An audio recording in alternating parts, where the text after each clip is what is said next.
All right, guys, it's the Fields Bros here, and welcome to a special edition of the channel. This is going to be basically Dragon Ball in depth. We're going to break down everything there is to know about Goku versus Kefla. This is basically going to be Goku versus Kefla explained. Everyone's freaking out. Why is Kefla so strong? Why does she appear to be so strong?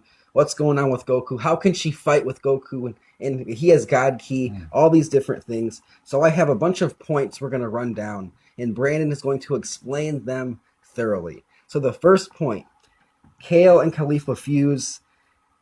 Man, like, why is her base form so strong? Why is Kefla's base form so strong? Well, it goes back to you have to understand how fusion works, and I'm sure everybody knows this if they think about it. But for example, back in Dragon Ball Z, a base form Vegito is worlds above regular Super Saiyan 3 Goku. Right. Just because of the fusion, you're always above the combined maximums of the two people that take part Right. in your base form. So therefore, your base form is just jacked up beyond imagination in fusion.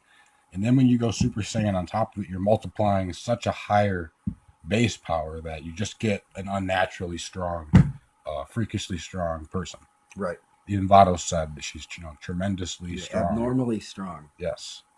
So that's the first thing is that the base form of a fusion character is not a normal base form. Right. And the next point I have wrote down is Goku's fatigue or his stamina is very low. And Yes. that plays a role. They stress this in the whole episode. They're all like, Goku's worn down a lot. And what's her name? Kale and Khalifa. Yeah. Her fusion's way stronger than they thought it was going to be. Yeah. So basically, you have to understand how Goku's power is. We can assume, obviously, there's no battle ratings. There's no number. You have to there isn't a number you can put to exactly. it right now. But what I can say is that when Goku, his true maximum is Kaioken times 20 on top of blue. That's his true 100%. Until we get to Ultra Instinct. Well, minus Ultra Instinct on it.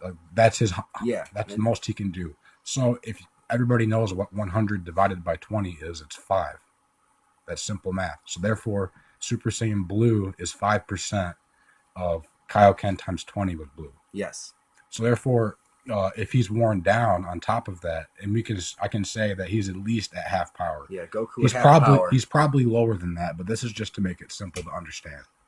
So if he's at half power in this Kefla battle at Super Saiyan Blue, if he uses Kaioken, now he's basically around his normal levels. Right.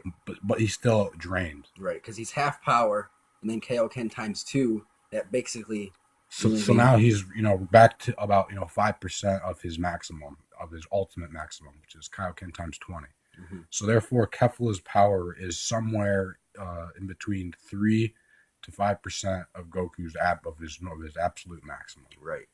In this, talking about his stamina, now we have to get into Goku's fighting style. Yeah, you wanted to talk about that. When she appears in her base form, she's raging around. Goku's just guarding hits. He's got to block this blast. He's like, this is gonna hurt. I gotta block this. Yeah, because he's not. And we know recovered. And like I just said about Super Saiyan Blue being 5% of Kaioken times 20 with blue, and we know Super Saiyan God or Red, we'll just call it Red, is not as strong as Super Saiyan Blue. We can assume Super Saiyan Blue is at least twice as strong as that. I would think. Yeah, it's definitely stronger. It's at least it's stronger.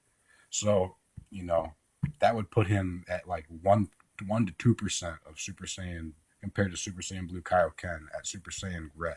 Mm-hmm. That's how much of a gap there is between Red and times 20 with Blue. Mm-hmm. So therefore, Red's not going to do much against a fusion character when you're at half power to begin with. Yeah, and that's all basically Goku's power explained. Like, what I mean? Yes. Goku's power explained. He's low on stamina. I can say for 100% sure that Super Saiyan Blue is 5% of Super Saiyan Blue times 20 because 100 divided by 20 is 5. Right. So now I want to talk about Kale's legendary Super Saiyan form, or whatever you want to call it, that influence in this fusion. Kefla's hair is like, it's like Broly's hair. It's green. It's green. So like, is she in like some pseudo legendary, like what's going on there? You know what I'm saying? Well, I think she's probably going to time out because even though she's not like at blue or something, we've seen examples in the past, like with the fusion dance. Gotenks can't even hold Super Saiyan 3 for more than 5 minutes. Yeah, that's a very key point. Gotenks can't hold Super Saiyan 3. But that is with the finger dance fusion. Yes, that is with the I should note that. But at the same time, there's other examples like in GT, another fusion that We lasts saw for a Vegeta couple of versus minutes. Zamasu. That's probably the best example we have. Is that was able to last 10 minutes with. It didn't seem like 10 minutes. Well, they so. said it. I think they said it wasn't even 10 minutes. Or it was like 5 minutes, dude. So with there being 19 minutes left, I would assume that Kefla should at least she should last longer than 10 minutes because the fusion should not eat up as much as blue. Right. So I would say maybe 15 and actually another 5 minutes at the most. Yeah, not much longer. Like she should be timing out here soon, Right. just based on the power she's exerting because of who she's fighting. Like, and when the Ultra Instinct battle comes in, like she might draw out more of her power and drain herself even more. Right. So the question is, does her Berserker form drain more or less than 3? Is the question in terms of time. But we've never seen a Super Saiyan 3 with Potara fusion. It's only been with finger fusion. Right. So, like this fusion, I definitely feel like she's gonna time out before this 19 minutes comes in, though. Yeah, she has to. It's only logical. And when the fusion times out, the people are drained. Yeah, Kale and Khalifa are going to be drained, they're gonna and they should get eliminated. They'll have nothing left. They should have nothing left after that. This is their last hurrah. This is it for Universe 6. But yeah, just to recap, guys, Goku versus Kefla explained. You have to keep in mind Goku's stamina is low. So if as Brandon's saying, say Goku is at 50% because he's drained. At least. Probably so now he gets up to blue. Now he uses Kaioken times 2.